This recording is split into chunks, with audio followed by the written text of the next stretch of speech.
그래도 한 번 더 자우로 인사합시다. 늘 사랑하고 축복합니다. 반갑습니다. 이 안이 좀 덥네요, 저는. 자, 사랑하는 성도 여러분, 구약 성경은 하나님께서 좀 역사 가운데 또 어떤 사람들에게 나타나서 그들에게 이렇게 말씀하시고 또 그들의 경험, 체험 이런 것들이 많이 이렇게 드러나기 때문에 우리가 조금만 잘 읽으면 나와도 어떤 관계가 있다 이렇게 이해할 수 있고, 또 그런 연장선에서 신약 성경이 비슷한 게 뭐 이제 사도행전이나 이제 그런 것들이 비슷해요. 근데 이제 로마서 같은 경우는 그런 하나님께서 사람들에게 나타나시고 역사 가운데 나타나는 여러 가지들을 이렇게 좀 보편적인 원리를 가지고, 죄송합니다, 이렇게 추상성 있게 좀 얘기를 하기 때문에 좀 딱딱해요. 이게 뭐 말은 알아듣겠는데, 오늘도 우리가 그런즉 너희가 뭐 의롭다함을 얻었은즉 이렇게 뭔가 이렇게 되는데 딱 이렇게 잡히지 않아요. 그래서 우리가 이 교리나 로마서의 특별히 1장서부터 4장까지 앞부분은 우리 목사님들이 설교를 하기가 참 어렵습니다. 신학계에서 뭐 이렇게 신학적인 얘기를 할 수는 있는데 이게 설교한다는 건 쉽지 않은데, 그러나 하여튼 우리가 1장 4장을 뭐 공부하는 건 아니고, 오늘 제가 좀 계속해서 여러분에게 의도하는 바가 뭐냐면, 우리가 받은 구원은 이렇게 저절로 완성되지 않는다는 것을 계속 제가 요즘 강조하면서 뭔가 지금 성령님의 은혜와 능력을 통해서 힘쓰고 애씀이 필요하다, 이런 말씀을 좀 여러분과 같이 나누고 싶어요. 그러니까 이런 거예요. 우리가 예전에도 제가 그 복음에 대한 어떤 다른 면을 좀 강조했지만, 자칫하면 우리가 구원을 마치 우리가 어디 갈 때 트레인 티켓 끊어서 그 티켓만 끊어서 트레인에 가만히 앉아 있으면 내 목적지에 그냥 데려다 주는 것처럼, 내가 예수를 믿으면 그래서 예수님께서 나를 하나님 자녀 삼으시고 그냥 가만히 있으면 천국까지 데려다 주는 그런 구원은 아니라는 것을 우리가 계속 좀 다뤘어요. 여러분 잘 아시지만, 우리가 이 점을 좀 이렇게 좀 계속 연습하고 훈련할 필요가 있습니다. 마치 이제 이런 거죠. 우리 커피 할 때 밴딩 머신, 이런 커피 기계 있잖아요. 한국에서는 500원짜리 동전 넣으면 나온단 말이에요. 그처럼 내가 예수 믿으면 저절로 이렇게 뭐 구원으로 뿅, 결국 그런 게 아니죠. 그러니까 무인 판매기 머신에는 사람이 없어요. 그래서 그냥 티켓 끊고 돈 내면 탁 나오고, 그걸 뭐라 그럴까? 이게 시스템화 된 거예요. 그러니까 자체 우리가 예수 믿는 것도 구원도 이렇게 그런 시스템화 된 식으로 생각할 여지가 조금 많을 수 있어요. 그래서 나 뭐 예수 믿었으니까, 예수님이 나의 구주로 고백했으니까 나는 이제 언젠간 죽음을 하늘나라 갈 거야. 뭐 아주 틀린 말을 하지만 성경은 그렇게 말씀하지 않는다는 게 문제가 있단 말이에요. 그래서 여러분과 제가 예수를 믿고 시작한 구원은 쉽게 말해서 완성을 향해 여러분이 나가야 됩니다. 할렐루야! 완성을 향해 나가야 돼요. 그냥 가만히 있다고 내 구원이 저절로 완성되는 게 아니에요, 여러분. 이게 정말 우리에게 정말 중요한 신앙의 하나입니다. 그래서 사도 바울은 로마서 5장에서 그렇게 시작하는 거예요. 1장서부터 4장까지는 너희는 하나님의 진노를 받아서 심판받고 죽어 마땅한데 한 가지 구원의 길이 열렸어. 그게 예수님이 이 땅에 오셔서 우리의 죄값을 다 지불하고 십자가에 죽으신 거, 그걸 믿으면. 그래서 4장 후반부에 그렇게 얘기하는 거예요. 여러분 4장 후반 25절 읽어보세요. 자, 이거 그 연결되어 있어요. 4장 25절 좀 찾아주세요. 우리 잘 자꾸 이거 연습합시다. 시작. 예수는 우리가 범죄한 것 때문에 내줌이 되고 또한 우리를 의롭다 하시기 위하여 살아나셨다. 그러니까 이런 예수를 믿으면 자동적으로 천국 가는 게 아니라는 거예요. 구원은 시작됐지만 여러분과 저는 구원의 완성을 향해 어떻게 된다고요? 힘쓰고 애쓰고 나가야 된단 말이에요. 그러니까 나이브하게 있을까봐 이 목사가 높아심으로 늘 그런 마음이 있단 말이에요. 힘쓰고 애쓰는 게 성경에 너무 많이 이야기를 하고 있어요. 그래서 이 로마서 5장서부터 8장까지는 사실은 이제 구원받은 사람들이 힘쓰고 애써야 될 부분들을 이야기하는데 5장에서는 이 가장 큰 키 센텐스가 저는 2절이라고 생각합니다. 2절, 5장 2절 한번 들고 봅시다. 5장 2절 다 같이 시작. 또한 그로 말미암아 우리가 믿음으로 서 있는 은혜를 바라고 얻으며 하나님의 영광을 이제는 여러분과 제가 하나님의 영광을 향해 나가야 된다는 거예요. 그냥 내가 티켓 하나 끊어갖고 저절로 내가 영광스러운 사람으로 변화되고 영광의 하나님을 만나는 그런 뭐라 그럴까요? 나태한 그런 말씀을 성경은 하지 않는다는 거예요. 그래서 우리가 먼저 여기에 로마서 5장에는 몇 가지 키워드가 나와요. 이렇게 생각하면 돼요. 만약에 여러분이 예수 믿기 전까지는 뭐 여러 가지 우리가 하나님의 이 말씀, 단어 여러 가지 붙잡고 할 수 있는데 구원받은 사람들이 앞으로 붙잡아야 될 단어들이 굉장히 많이 열거되어 있는데 오늘은 시간상 두 가지만 하겠어요. 첫째가 화평이라는 단어예요. 화평. 내가 구원받은 사람으로서 하나님 나라 들어갈까지 힘쓰고 애써야 될 부분 하나가 뭐냐? 화평. 오늘 5장 1절에는 먼저 이렇게 얘기하죠. 그러므로 우리가 믿음으로 의롭다함을 얻었은즉 쉽게 말해서 내가 하나님과 바른 관계가 됐으니까 올바른 사람으로 나가야 되는데 그 길 하나가 뭐냐? 5장 1절 하반절에 보면 하나님과 화평을 누리자라는 거예요. 저는 이걸 좀 다른 각도에서 그렇게 화평을 누리는 거지만 구원받은 여러분과 제가 하나님 나라 들어갈까지 힘써야 될 부분 하나가 화평의 삶을 힘써야 돼요. 여러분이 아시는 것처럼 화평은 뭐예요? 그러니까 구원받으면 내가 일단은 화평한 거예요. 하나님에 대한 죄책감과 불안과 죽음에 대한 염려가 없어지고 화평한 관계가 되니까 그 결과가 어때요? 마음이 평강하다. 평강의 하나님께서 이 아침 여러분에게 아주 안식을 주시고 편안함을 주시는 거죠. 화평. 근데 성경에서 화평의 가장 핵심은 잘 들으세요. 가장 좋은 상태에 있는 게 화평이에요. 그러니까 나랑 하나님과 이제 예수 믿고 구원받았으면 하나님과 나랑 화평을 이루었다. 그러니까 하나님은 여러분을 보시기에 가장 좋은 상태로 보시는 거예요. 예전에는 원수, 진노의 자녀, 막 하나님께서 앵거가 많으셨는데 예수 믿을 때 여러분을 가장 좋은 상태로 보신단 말이에요. 우리 요즘 아가서 읽으면서 얼마나 은혜가 돼요, 여러분. 예수님께서 그 술람미 여인에게 계속 하는 것처럼 어여쁜 자여, 내 사랑하는 자여. 우리를 보실 때 나는 내가 볼 때도 별로 어여쁜 게 없는데 주님은 여러분을 그렇게 가장 최상의 상태로 보는 거 믿으시길 주의 이름으로 축원합니다. 그게 평화의 상태. 내가 비록 한 주간 동안에 실수도 있고 연약함도 있고 여전히 많은 과오 가운데 살지만 하나님께서 샬롬, 화평, 하나님 쪽에서 늘 여러분에게 가장 여러분을 최상의 상태로 만들어 가시고 여러분을 그런 사람으로 보시는 거 믿으시길 주의 이름으로 축원합니다. 할렐루야. 그러니까 이제 우리도 그렇게 해야 되는 거예요.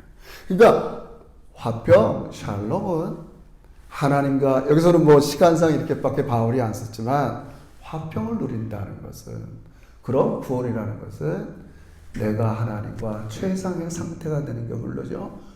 부부관계가 최상의 상태가 되는 거고 여기 있는 여러분과의 관계가 최상의 상태가 되는 게 샬롬이에요.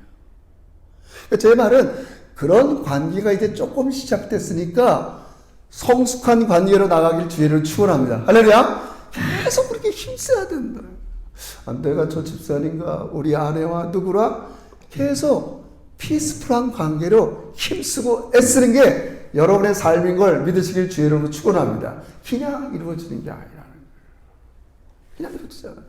그러니까 여러분, 타락 전에 하나님과 모든 관계가 피스풀, 화평한 관계를 우리는 생각해 볼 수 있어요. 창세기 가보세요. 우리 1장부터 2장까지 하나님께서 이 자연 모든 피조세계를 만들 때마다 하시는 말씀이 뭐예요? 보시기에 좋은 거. 그 관계가 자연이 뭘 하는 게 아니라 바다, 그냥 그 자리에 있는 바다, 그 하늘에 있는 바다, 물고기, 좋은 그게 샬롬이에요. 그게 화평이에요. 화평. 그 자리에 있는 거예요. 그러니까 여러분이 예수 믿고 나서 우리가 받은 구원의 하나가 뭐냐? 화평을 이루는 삶을 사는 거예요. 거기에 힘써야 돼요. 이 화평은 다른 게 아닙니다. 각자가 원래의 위치로 돌아가는 게 화평이에요. 지금 제가 얘기해요. 원래의 위치가 뭐예요? 하나님은 하나님으로서 그 위치에. 모든 자연 세계는 거기 자기 위치에. 나는 하나님의 자녀로서 그 위치에. 그 위치로 돌아가는 거예요. 거기서 최상의 상태가 되는 거죠. 자연과의 관계만 그렇습니까? 여러분이 아는 것처럼 하나님께서 사람을 만드시고 아담과 하와를 만들잖아요. 우리 그 유명한 말 뭐예요? 아담의 갈비뼈를 취해갖고 하와를 만들 때 뭐라고 고백해요? 아담이 내 뼈 중에 뼈요? 살 중에? 그게 샬롬이에요. 한번 좌우를 보세요. 정말 내 뼈 중에 뼈고 살 중에 살이고. 이게 이르는 화평을 못 이루는 거예요. 이걸 지금 힘쓰라는 거예요. 너희가 이제 예수 믿고 구원 받았으니까 너희의 원래 제자리가, 여러분 지금 말씀한 대로 아담과 하와 이야기는 단순히 부부관계만 얘기하는 게 아닙니다. 인간이 서로 뭐랄까요, 올바른 위치에 있는 거를 아담과 하와로 보여주는 거예요. 가장 정상적인 화평한 관계가 뭐냐? 그 위치였다는 거예요. 서로를 위해주고, 서로를 섬기고, 서로의 부족한 것을 보완해주는, 그게 가장 샬롬의 상태예요. 그러니까 우리 쪽에서 우리가 구원받은 우리가 힘써야 될 것 중에 하나가 이 화평이라는 단어. 어떻게 하면 내가 저 사람을 가장 최상의 상태로 만들어줄까? 여러분, 이렇게 힘쓰길 주의를 축원합니다. 그게 화평이에요. 사랑하는 아내에게, 사랑하는 성도들에게, 사랑하는 공동체에게, 자녀들에게 그 상대방의 상태를 가장 최적의 상태로 만들어주는 것, 이게 화평인 거 믿으시길 주의 여러분 축원합니다. 그거를 힘쓰는 거예요, 우리가. 여러분, 그렇다면 이 화평을 깨트리는 게 뭐겠어요? 불화가 뭐예요? 불화. 결국은 자기의 위치를 벗어나서 하나님의 하나님 되심을 인정하지 않고, 마치 아담과 하와가 그랬듯이 여전히 구원받았지만 내가 내 삶의 주인이 되고 내 생각을 자꾸 주장하고 내 뜻대로 다른 사람을 통제하고 컨트롤하려고 그러고, 이럴 때 우리는 불화가 생기는 거예요. 우리가 이렇게 주님이 주신 화평을 힘쓰고 애쓰려고 할 때 늘 제가 얘기하지만 반대 세력이 있다고요. 사단은 여전히 우리의 귓가에, 우리의 마음속에 세뇌시킵니다. 그냥 세상 사람들처럼 살아. 네가 주인처럼 살아. 무슨 화평이야, 힘들어 죽겠는데. 계속 우리를 유혹해.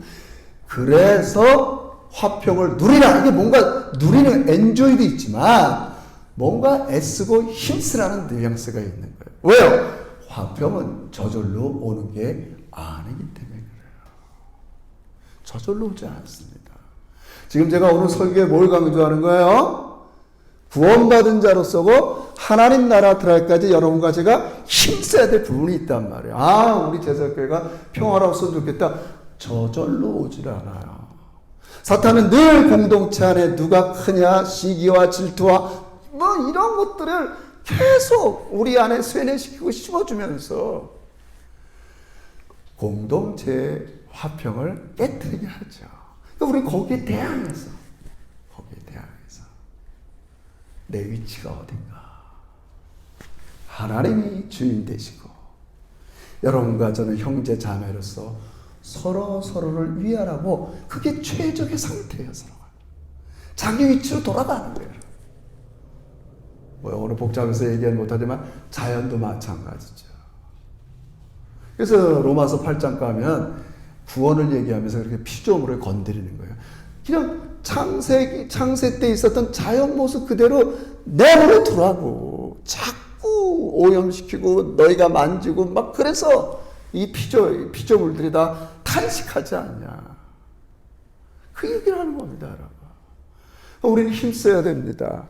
위로는 하나님과 화평하기를 힘쓰고, 우리 좌우로는 가정에서도 교회에서도 우리가 자연과의 삶 속에서도 서로 최상의 상태를 만들어 주려고 힘쓰고 애쓰는 여러분과 제가 되시길 주의 이름으로 축원합니다. 그렇게 서로 힘써야 돼요. 제가 자꾸 얘기한다. 저절로 이루어지지 않는다는 거예요. 너무 중요해요. 여러분, 그래서 돌아보면 저도 마찬가지죠. 저도 한 주간의 이 설교를 준비하면서 이렇게 집사람이랑 있는 시간이 많다 보면 정말 별것도 아니고 작은 일인데도 불구하고 제가 불화가 생길 때가 있다. 뭐 대단한 불화는 아니지만 일이 좀 꼬이면 자꾸 탓을 하게 되고, 이게 당신 때문에 왜 당신이 미리 준비하지 못하고, 왜? 여러분, 이것은 화평을 위해 힘쓰는 게 아니에요. 여전히 우리는 하나님의 주대심을 이루지 못하고 내가 내 생각과 내 판단과 이렇게 자꾸 작동하다 보니까 불화가 생기고 화평이 깨지는 거죠. 너무 중요합니다. 이제 구원받은 자가 하나님 나라 들어가기까지 힘쓰고 애써야 될 것이 뭐냐? 위로는 하나님과 화평하려고 힘써야 되고, 가정과 교회 안에서 우리 안에 평화가 넘치도록 힘쓰고 애쓰는 겁니다. 여러분, 그래야, 이건 너무 당연한 상식 같아요. 그래야 일도 재밌고 생산성이 높아져요, 여러분. 다는 아니지만, 여러분 맨날 부부가 싸우는 가운데 애들이 공부 잘할 수 있겠어요? 여러분, 교회가 맨날 시끄럽고 싸우고 분란했는데 신앙생활 잘할 수 있습니까? 아니, 이거 너무 뻔한 사실 아니에요? 집안이 맨날 불안한데 남편이 나가서 일 잘할 수 있겠냐고요, 여러분. 아니, 예외 상황도 있지만, 제가 극단적인 예지만, 어쩌 예를 들 때 뭐 자꾸 특징만 드니까 좀 약한 면이 있지만, 그런 겁니다.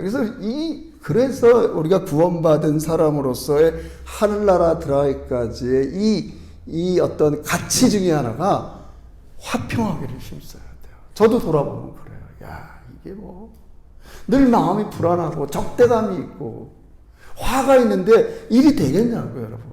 겉으로는 드러내지 않고. 여러분, 그냥 이해하고 드립시다. 제가 여기서 늘 얘기하지만 뭐 이렇게 교역자들, 많은 그룹들, 제가 이제 이 나이쯤 되니까 이해가 되는 거예요. 어떤 분들은 그래요. 아, 이게 뭐 교회가, 제가 이제 지난주 어떤 모임 속에서 인직자들을 좀 훈련시키는 기회가 생겼어요. 장로는 어떤 분이 그렇게 얘기해요. 제가 장로가 되면 당회를 잘 견제하고, 담임 목사를 견제해서 막, 그래서 제가 뭐 틀린 말은 아니죠. 뭐 목사가 부패할 수 있으니까. 제가 이제 밥을 먹으면서 조용히 그런 말씀을 드렸어요. 피택 장로님, 저도 뭐 이민교회 한 20, 30년 이제 해보지만, 뭐 이 어려운 이민교회에서 그냥 격려하고 잘해줘도 될똥말똥해요. 돌아보면요. 뭐 어줍지 않게 어드바이스 한다. 여러분, 그러면 제 결론은 데미지만 받을 뿐이지 말은 맞는데 되질 않는다는 걸 결론을 내렸어요. 이렇게 뭐 여러분, 그렇게 되지 않습니다. 평화가 깨지고 마음의 평강이었는데 어떤 좋은 결과를 이뤄내기는 너무 어렵습니다. 그건 대단히 성숙한 사람 외에는 되질 않아요.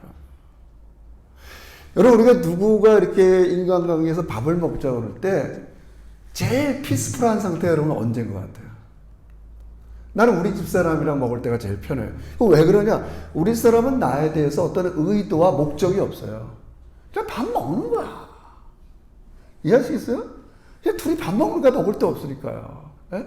혼자 밥하기 싫으시니까 그런 건지 모르지만 하여튼 먹는 거예요.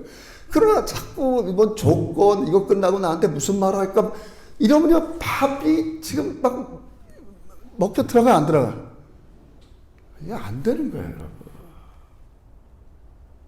여러분, 화평이 여러분의 목적을 이루는 걸 믿으시길 주의 이름으로 축원합니다. 할렐루야. 여러분, 여러분과 저는 공통의 목적을 가지고 이 예배당에 왔다고요. 하나님의 영광, 하나님의 뜻을 이루려고. 우리가 그거 하자고 왔는데 그런 생산성을 높이려면요 항상 우리가 서로가 최적의 상태, 화평을 누리시기를 주의 이름으로 축원합니다. 제가 지금 계속 강조하는 겁니다. 구원받은 자가 하나님 나라 들어갈까지 가져야 될 중요한 가치 하나가 뭐냐? 이 단어 잊지 마세요. 늘 하나님과 불안감 없이 화평을 누리려고 힘써야 돼요. 그리고 자녀들과 부부관계, 또 우리 교우들 사이에 화평을 힘써야 돼요. 왜 힘써야 된다고 자꾸 얘기하는 거예요? 화평케 하지 못하는 세력이 있다 없다? 여러분, 이게 중요하다고요. 늘 우리 사회를 갈라놓고 불화를 던지는 악의 세력들이 있다고요. 그냥 이루어지는 게 아닙니다, 여러분. 이루어지는 게 아니에요. 항상 우리는 이것을 명심하면서 우리는 항상 화평할 때 여러분의 삶의 질도 높아지고 우리 제작교회가 목표하는 그 목적대로 우리는 걸어가게 되는 겁니다. 그 다음에 또 하나 키워드 하나만 더 합시다. 2장에서 아까 2절에서 얘기한 것처럼 또한 2절 제가 읽을게요. 또한 그로 말미암아 우리가 믿음으로 서 있는 은혜에 들어감을 얻었으며 하나님의 영광을 바라고 즐거워한다. 여러분, 이제 여러분과 제가 힘써야 될 또 하나의 중요한 키워드가 뭐냐? 영광이라는 단어예요. 여러분, 모든 인간은 세상 영광을 구할 때가 많이 있습니다. 저 역시 마찬가지입니다. 세상의 명예, 권력, 부, 그러면 나를 높여주죠. 와우, 어떻게 저렇게 목회에 성공했대? 어떻게 이민 땅에 와서 이렇게 성공했대? 어떻게 저렇게 자녀들을 잘 길렀대? 여러분, 이 영광이 아주 쓸데없는 건 아니지만 이제 구원받은 여러분과 제가 추구해야 될 영광이 있어요, 여러분. 여기서 영광은 두 가지예요. 나중에 장차 하나님을 완전하게 볼 영광이에요. 이제는 그 하나님 숨어 계시다가 이런 분이 아니라 늘 이제 우리가 천국 가면 늘 하나님의 영광을 볼 거예요. 그리고 또 하나는 여러분과 저도 그렇게 변화될 거예요. 할렐루야. 계속 거기에 포커스를 두자는 거예요, 성경은. 너는 이제 예수 믿고 조금 그림자 같은 하나님의 영광의 모습이 있는데 여기서 그냥 가만히 있으면 안 돼, 신앙생활. 계속 하나님의 영광을 바라고 즐거워야 된다는 거예요. 얼마나 두 가지라고 그랬어요. 쉽게 말해서 하나님을 완전히 교제할 수 있는 그 영광을 바라봐야 되고, 또 하나는 나도 하나님의 아들처럼 온전하게 변하는, 요한일서 3장 1절에서도 3절 말씀 제가 좋아하는데 거기에 그렇게 나오는 거예요. 장래에 너희가 어떻게 될지는 지금은 아직 몰라요. 지금 우리가 장래의 영광스러운 모습이 지금 몰라요. 제가 그지만 늘 연약하고 실수하고 이기적이고 탐심이 있고 지금은 나타나지 않았어요. 그러나 예수님이 오시면 그때 너희 모습이 나타날 텐데 너희가 요한일서에는 그와 같이 변화되리라. 이게 우리의 모습이에요. 여러분, 실망하지 마세요. 그러나 여러분, 그게 아까 했지만 티켓 끊어갖고 저절로 그렇게 되는 건 아니라는 거예요. 그 영광을 바라고 즐거워요. 그래요. 하나님, 나도 그런 하나님의 그 온전한 영광을 따라가고 싶어요. 그렇게 힘쓰겠어요. 오늘 사도 바울이 이해하고 싶은 부분이 이 부분이에요. 이 부분이에요. 그러면 이건 무엇으로 가능한가? 이 세상 살면서 하나님이 쓰는 방법이 뭐냐? 고난이라는 거예요. 고난이라는 거예요. 이 키워드 중에 하나예요. 그러니까 하나님은 하나님 나라 들어갈까지 우리를 영광스러운 몸으로 변하기 위해서 자동적으로 변하는 게 아니라 그랬어요. 고난을 주신단 말이에요. 이건 논리적으로 어떤 고난이에요? 나는 하나님을 닮으려고 영광스럽게 변하려고 막 애쓰는데 똑같아요. 한쪽 사단 마귀는 우리를 그냥 살아. 힘들어 죽겠는데 뭘 애쓰고 힘써. 그냥 살아. 그러니까 고난이 오는 거예요, 여러분. 마귀의 속삭임을 뿌리치고 성령께서 원하는 삶을 복종하는 삶을 살려니까 고난이 오는 거예요.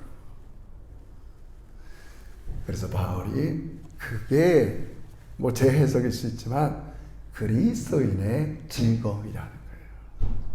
여러분, 성도의 즐거움과 기쁨은 무풍지대가 아닙니다. 아무 문제가 생기지 않는 게 즐거움이 아니에요, 여러분. 때로는 자식이, 때로는 주변 사람이, 내 병이, 뭐 여러 가지가 나에게 다가올지라도 하나님은 이 모든 일을 통해서 여러분과 저를 영광스럽게 변화시키는 거 믿으시길 주의 이름으로 축원합니다. 할렐루야. 여러분, 힘쓸 때 뭐가 와요? 고난이 옵니다, 여러분. 아무것도 안 하면요, 고난이 오지 않습니다. 여러분, 내가 신앙생활 아무것도 안 하고 있다. 뭔 고난이 오겠어요? 뭐 있을 수 있지만, 여러분들. 네? 그러나 내가 하나님의 주대심을 열려고 내 삶의 주인은 주님이야. 내가 아니야. 끊임없이 그걸 스트럭을 하려니까 너무 힘든 거예요. 주님 내 뜻을 내려놓고 주님 뜻대로 살려니까 너무 힘든 거예요. 그러나 그 고난이 여러분을 점점 영광스럽게 만들어가는 거 믿으시길 주의 이름으로 축원합니다. 할렐루야. 이걸 믿어야 돼요, 여러분. 받아들여야 돼요. 여러분, 만약에 제가 우리 아이들을 걱정한다 합시다. 여러분의 자녀들을 걱정한다 합시다. 영적으로 하면 이런 거는 비슷하지 않을까요? 애들이 음식 귀한 줄 모른다. 뭐 워낙 풍족하게 사니까. 아니, 영적으로 만약에 우리가 뭐가 필요해 지금 내가.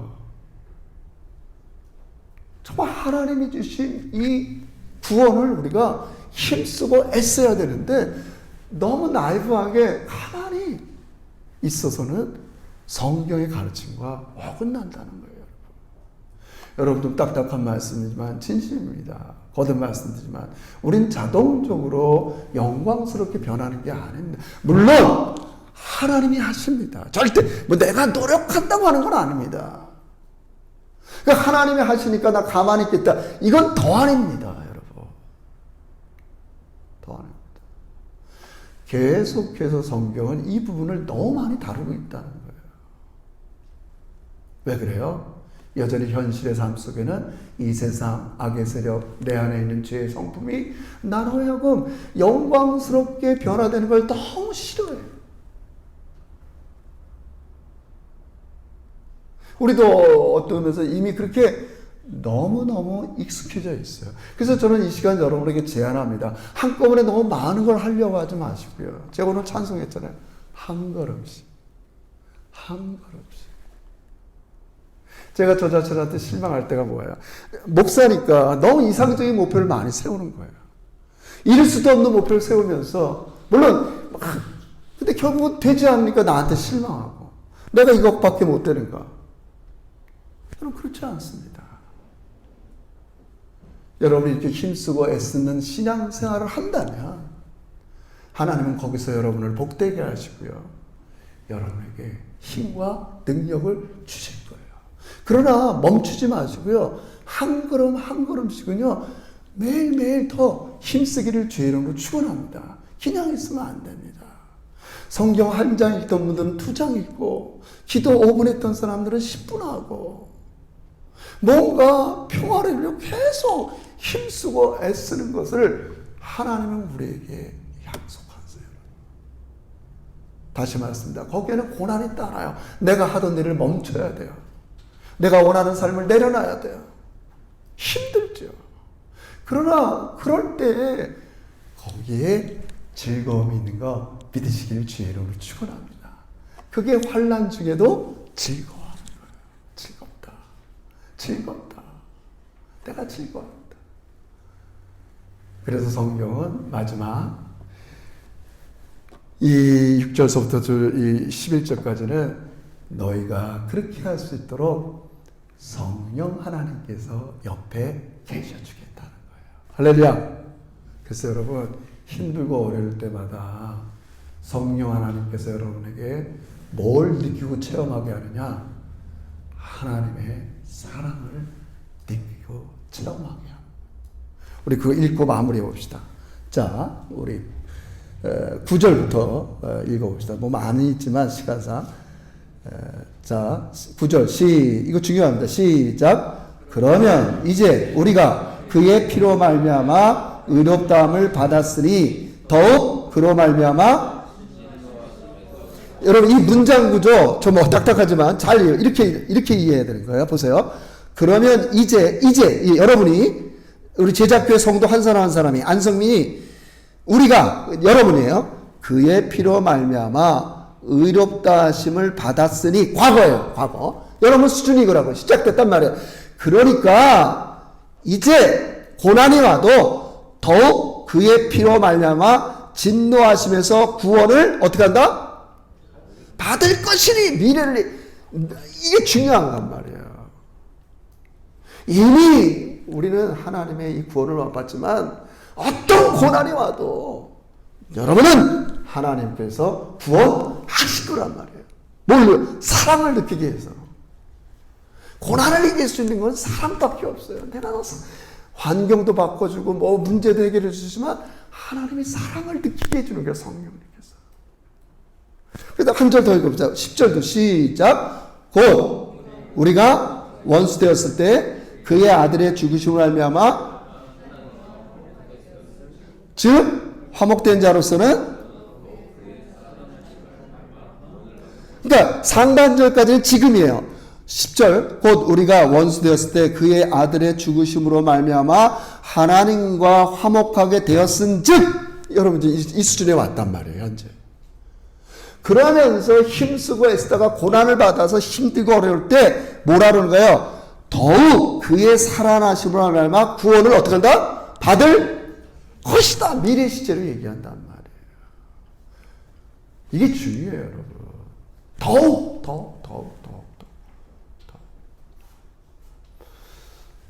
우리 중세 성자 버나드라는 사람이 성부 하나님이 이렇게 설명했는데 제가 좀 마음에 와닿았어요. 우리 아버지 하나님, 아들 대신 예수 그리스도, 그분은 성령님을 성부의 사랑, 자기의 목숨을 아끼지 않고 내어주는 성자의 사랑을 합해놓은 게 성령님이시다.